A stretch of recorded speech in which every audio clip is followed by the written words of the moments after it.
regarde une case des nombris,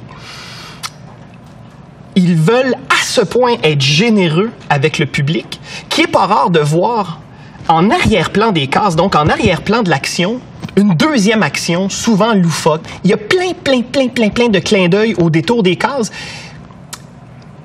Comme si Maryse et Marc voulaient vraiment s'assurer que tous lecteurs confondus prennent leur pied à la lecture. C'est la rencontre de deux grands maîtres de leur discipline respective. Donc Kafka, un jeune Kafka qui a écrit L'Amérique ou le disparu.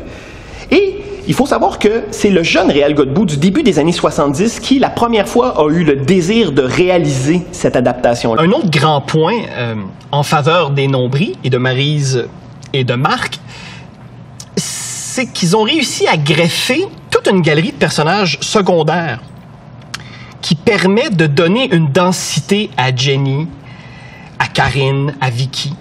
Et ça leur donne donc une profondeur, ça nous permet, nous comme lecteurs, d'entrer dans leur humanité.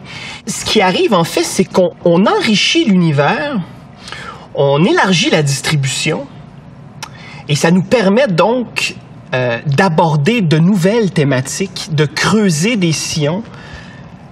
Et encore une fois, on le sait, quand on va au théâtre ou quand on va au cinéma, souvent on s'attache non seulement aux personnages principaux, mais aux personnages secondaires.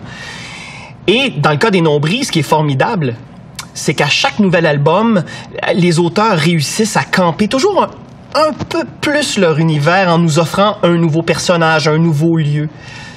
Et comme ça fait que la série ne s'essouffle jamais et que nous, comme lecteurs, on a toujours un plaisir immense à retrouver ces personnages-là et qu'à chaque fois qu'on termine un nouvel album des Nombris, on est déjà prêt à lire le suivant. Jean-Dominique, moi, la question que je me pose, tu mettrais ça entre les mains d'un Jean-François Lépine, là? Oui. Est-ce qu'il rirait de toi en disant c'est de la bande dessinée ou est-ce que c'est assez documenté pour être crédible? Là? Pas du tout. C'est une grande lecture. C'est une lecture grave, en fait, parce que ça parle de cette utopie qu'est la guerre.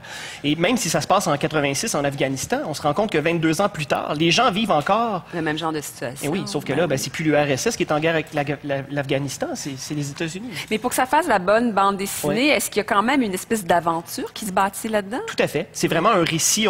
On suit donc les péripéties de ce photographe-là, les embûches auxquelles il a fait face. Oui. Et c'est très accrocheur. Non, c'est vraiment de la grande bande dessinée pour adultes. Mais est-ce qu'ils en ont... Là, j'irais une case plus loin, c'est le cas de le dire. Est-ce qu'ils en rajoutent? Est-ce que c'est romancé un peu pour que ça fasse de l'aventure intéressante? Pas du tout. Alors non. Là, justement, on a une garantie là-dessus. Oui, tout à fait.